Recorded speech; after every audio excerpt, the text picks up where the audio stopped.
नमस्कार दोस्तों, great to India YouTube channel में आपका स्वागत है। RSSMB LDC एग्ज़ाम की जो एफिशिएंसी की क्लास है, तो आज हम जो क्लास में बात करने वाले हैं, अभी तक हमने जो है ऑल टैब के बारे में बताया था, जिसमें आपको MS वर्ड के बारे में कुछ इन्फॉर्मेशन बताई थी, जिसमें हमने होम टैब के बारे में जैसे cut, copy paste, format painter, font language, font size, case, font style, strike through और फॉन्ट हाईलाइट तक हमने टॉपिक को कवर किया था।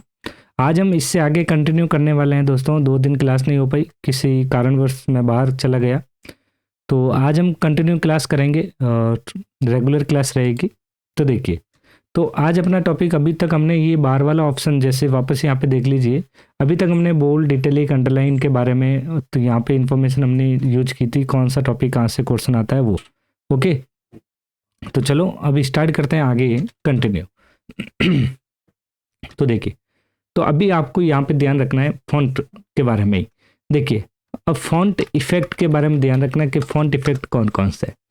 तो अभी फॉन्ट इफेक्ट की जब बात की जाती है, तो फॉन्ट इफेक्ट में जो है सबस्क्रिप्ट,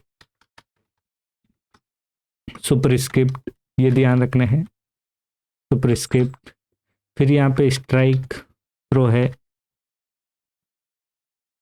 फिर यहाँ पे ध्यान रखना है एम्बोज याद रखना है, इंग्रेव याद रखना है, शैडो याद रखना है, और आउट लाइन याद रखनी है, स्मॉल कैप याद रखना है, ऑल कैप याद रखना है। तो ये सारे जो है आपको यहाँ पे ध्यान रखना है। ये जो क्या कहलाता है, सारे ध्यान रखोगे, ये सारे फॉन्ट इफेक्ट होता है। ओके, तो ये ऑप्शन आपको कहाँ मिलेंगे? इस फॉन्ट डायलॉग बॉक्स के अंदर जब आप क्लिक करोगे यहाँ पे, ये ध्यान से देख लीजिए इसको। ये फॉन्ट डायलॉग बॉक्स में strike through, double strike through, subscript, superscript, small cap, all cap और हिडन इफेक्ट, और यहाँ से देखेंगे एम्बोज, या ये जो बीच वाला पोर्शन है वहाँ पे आपको एग्जाम में दिख जाएगा। यहाँ पे जो क्वेश्चन होगा तो आपको एम्बोज, इंग्रेव, शैडो, आउटलाइन यहाँ पे दिखेंगे। ओके, तो चलो अब यहाँ पे फिर आपको क्या ध्यान रखना है? इंपॉर्टेंट। फिर इंपॉर्टेंट यहाँ पे जो पॉइंट है वो यहाँ पे ध्यान रखें। अंडरलाइन के बारे में जब आपको क्वेश्चन करता है, यदि अंडरलाइन का जब क्वेश्चन होगा, यदि आपको पूछ लेता है अंडरलाइन कलर, प्लस यहाँ पे क्या पूछ लिया आपको कि भाई आपको वेब अंडरलाइन करनी है, मतलब इस तरीके से क्वेश्चन दे दिया कि भाई अंडरलाइन भी करनी है और वेब अंडरलाइन भी, मतलब अंडरलाइन का कलर भी करना है और अंडरलाइन भी करनी है। कैसे? अब जैसे मान लो ये फर्स्ट लाइन है, सेकंड पैराग्राफ पे जो भी बोले अंडरलाइन, और अंडरलाइन के साथ अंडरलाइन का कलर पूछे, तो आपको इस फॉन्ट डायलॉग बॉक्स के अंदर जाना है। फिर यहाँ पे दोस्तों जाने के बाद यहाँ पे ये वाला जो विंडो है, यहाँ पे अंडरलाइन स्टाइल, यहाँ से जो अंडरलाइन आपको बोले, वर्ड ओनली जब बोले तो आपको अंदर जाके करना है। और वर्ड ओनली के बाद जैसे अभी वेब अंडरलाइन बोला, जैसे मैंने ये वेब अंडरलाइन लिया, और अंडरलाइन का कलर जब बोला तो आपको अंडरलाइन का यहाँ पे कलर लेना है, और फिर यहाँ पे देन क्या कर देना है? ओके पे क्लिक कर देना है। तो इस तरीके से ये जो कलर रेड वाली दिख रही है आपको, ये वेब अंडरलाइन यहाँ पे इफेक्ट लग चुका है। जैसे ही ओके करोगे तो ये अपना यहाँ पे वेब अंडरलाइन का क्वेश्चन खत्म। Okay, done. समझ में आया किस तरीके से इस क्वेश्चन को सॉल्व करना था? आपको ये पता चल चुका है। तो ये थे अपने टॉपिक, जो अंदर से जो फॉन्ट डायलॉग बॉक्स के अंदर जो क्वेश्चन जो पूछे जाते हैं उसके बारे में। तो अब हम यहाँ पे करने वाले हैं एडवांस फीचर्स। देखिए, एडवांस में क्या पूछा जाता है वो ध्यान रखें। एडवांस के अंदर क्या होता है? करेक्टर। क्या ध्यान रखना है? करेक्टर की आपको स्पेसिंग के बारे में ध्यान रखना है, करेक्टर की स्केल ध्यान रखनी है, और करेक्टर की पोजिशन ध्यान रखनी है। तो करेक्टर स्पेसिंग के अंदर क्या क्या ऑप्शन मिलता है तो ध्यान रखें। करेक्टर इस एडवांस के अंदर करेक्टर स्पेसिंग, जिसके अंदर स्केल, पोजीशन, और फिर यहाँ पे स्पेसिंग। तो ये 3 फीचर्स यहाँ पे दिए जाएंगे कि भाई स्केल के बारे में जब क्वेश्चन पूछा जाएगा कि भाई 100%, 20%, जितना स्केल आपको करेक्टर को बढ़ाना है, चौड़ा करना है, तो वो स्केलिंग कहलाती है। पोजीशन, कि आपको करेक्टर को कितना ऊपर ले जाना है, कितना लोअर में ले जाना है, राइज या लोअर कह सकते हैं। स्पेसिंग में एक्सपेंडेड, मतलब कितनी स्पेस फैलानी है या कम करनी है। तो अभी ये फीचर्स कहाँ पे मिलेगा, और ये ऑप्शन आपको ध्यान रखना है, इंपॉर्टेंट रहता है। तो आपको ये ऑप्शन कैसे देखने हैं? तो देखिए, ये भी क्वेश्चन करने के लिए आपको इस फॉन्ट डायलॉग बॉक्स पे क्लिक करना है, और फिर यहाँ पे आपको ध्यान रखना है। देखिए, ये एडवांस का फीचर्स मिलेगा। एडवांस के अंदर करेक्टर स्पेसिंग में स्केल, स्पेसिंग और पोजिशन, यहाँ पे ये तीनों इंपॉर्टेंट है। बात ध्यान से सुनना दोस्तों, ये तीनों यहाँ पे इंपॉर्टेंट है। जब स्केल के बारे में जब क्वेश्चन पूछे, और जितना आपको स्केल बोले, यदि आपको 150 बोला है, 90 बोला है, 80 बोला है या 66 बोला है, तो वो आपको यहाँ से करना है। यदि यहाँ पे ऑप्शन अवेलेबल नहीं हो तब आपको इस बॉक्स के अंदर क्लिक करके, जैसे 120 बोला तो 120, 121 बोला तो 121, परसेंटेज का साइन भी नहीं लगाना है, सीधा देन ओके पे क्लिक करना है। फिर आता है यहाँ पे स्केल के बाद स्पेसिंग के बारे में, कि एक्सपेंडेड या कंडेंस्टेड जो ये दो स्पेसिंग दे रखी है वो यहाँ पे ध्यान रखना है। तो ये दो स्पेसिंग यहाँ पे ध्यान रखनी है। जैसे ही एक्सपेंडेड करते हो तो यहाँ 1 पॉइंट आपको दिखाई दे रहा होगा, ये देखिए 1 पॉइंट। यदि आपको बोले कि 1 पॉइंट, 2 पॉइंट, 3 पॉइंट, जितना बोले उतना लिखना है। यदि कुछ नहीं कहा जाता है सीधा ही एक्सपेंडेड पे क्लिक करके ओके करना है। इसी तरीके से फिर आपको ध्यान रखना है पोजीशन के बारे में।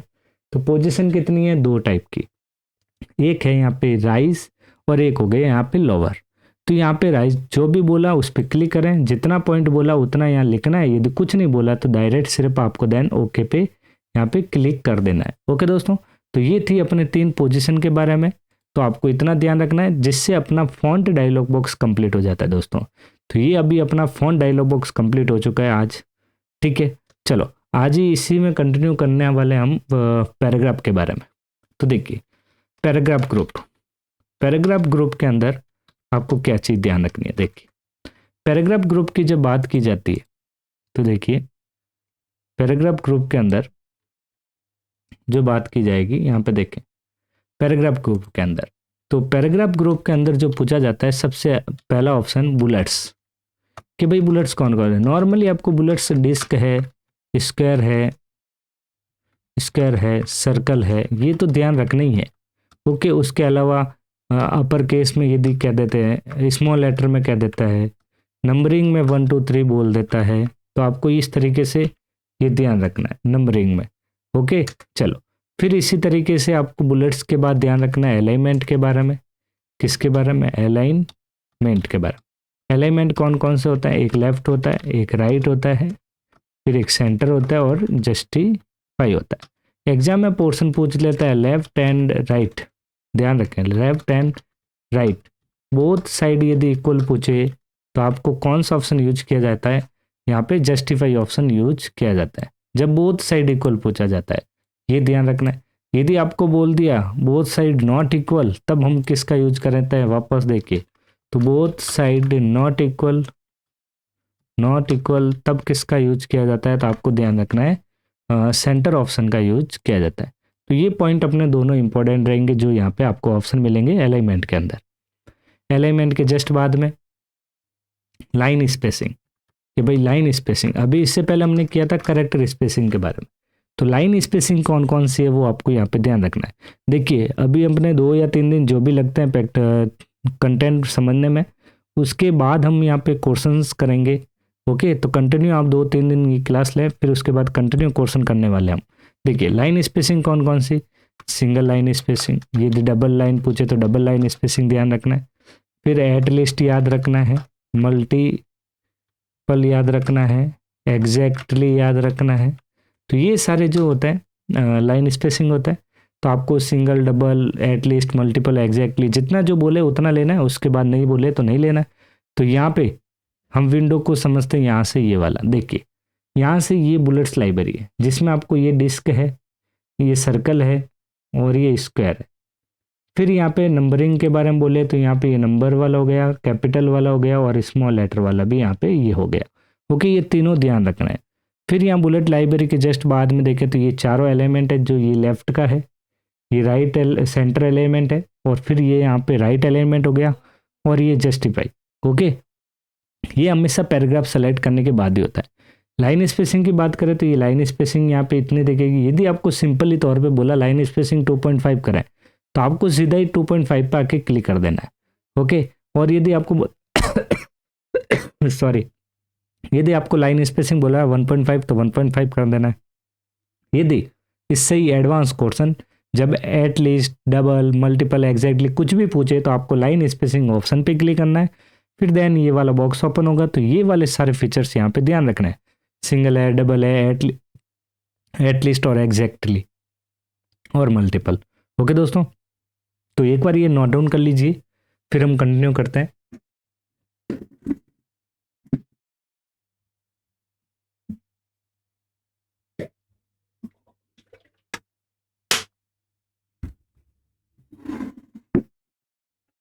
तो देखिए, तो यहाँ पे एटलीस्ट, एग्जैक्टली, मल्टीपल, सिंगल, ये स्पेसिंग हो गई। जब आपको बोला मान लो एग्जैक्टली 13 पॉइंट करना है तो यहाँ पे 13 पॉइंट लिखना है और फिर ओके कर देना है। ओके दोस्तों, चलो यहाँ पे ये भी अपना टॉपिक खत्म हुआ, जिसके अंदर आपको लाइन स्पेसिंग के बारे में ध्यान रखना। फिर यहाँ पे ये जो बॉक्स है, ध्यान से देख लीजिए इस बॉक्स को, ये शेडिंग कलर या बैकग्राउंड कलर कहलाता है। किसी भी सेल का कलर कह सकते हैं, किसी भी पेज का ये जो बैकग्राउंड जो कलर होता है, पैराग्राफ का बैकग्राउंड कलर, उसके लिए यहाँ पे इस शेडिंग कलर का यूज किया जाता है।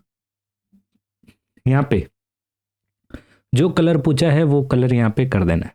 ओके, जो भी कलर आपको, अब इसमें यदि डार्क लाइट कुछ भी पूछा, जैसे मान लो डार्क ग्रीन पूछा, तो आपको क्या करना है, जो भी पैराग्राफ है उसको सेलेक्ट करना है, फिर इस बॉक्स के ऊपर क्लिक करना है, फिर देन आपको ग्रीन बोला तो इस ग्रीन पे क्लिक करना है, वापस इसी के ऊपर वापस जाना है, और फिर यहाँ पे एक मोर का ऑप्शन दिखेगा, और मोर में यहाँ पे कस्टम वाले ऑप्शन में जाके इस एरो को थोड़ा सा नीचे क्लिक कर देना है, फिर देन ओके पे क्लिक कर देना है, जिससे डार्क ग्रीन हो जाएगा। ओके, ये देख लीजिए। सॉरी, तो इतना ये ध्यान रखना है। ओके, चलें आगे। चलो देखो, तो ये अपना हो गया शेडिंग कलर के बारे में। फिर यहाँ पे देखें तो बॉर्डर, बॉर्डर के अंदर आपको टॉप ध्यान रखना है, बॉटम याद रखना है, फिर लेफ्ट बॉर्डर, फिर राइट बॉर्डर याद रखना है, फिर ऑल बॉर्डर याद रखना है, और फिर एक आउट साइड बॉर्डर याद रखना है। तो बॉर्डर ये हो गया। ये जो बॉर्डर जो मैंने लिखा है अभी, ये पैराग्राफ बॉर्डर है। किसका है? पैराग्राफ का बॉर्डर। तो पैराग्राफ बॉर्डर करना हो तो टॉप लेफ्ट राइट बोल दिया, ओनली 4 आपको लेफ्ट में बॉर्डर लगाना है, तीसरे पैराग्राफ में लेफ्ट लगाना है। कैसे? देखिए, अब जैसे मैंने ये यहाँ पे एक पैराग्राफ ले रखा है, देखिए, मान लो इस पैराग्राफ के ओनली 4 आपको बोला लेफ्ट में बॉर्डर लगाना, तो इस एरो पे क्लिक करें, फिर यहाँ पे आपको ये लेफ्ट का ऑप्शन दिखेगा, लेफ्ट पे क्लिक करें। यदि आपको बोला राइट का तो ये राइट पे क्लिक करें, इस तरीके से। ओके दोस्तों, तो ये था अपना पैराग्राफ के बारे में। तो पैराग्राफ ग्रुप के बारे में इतना ही।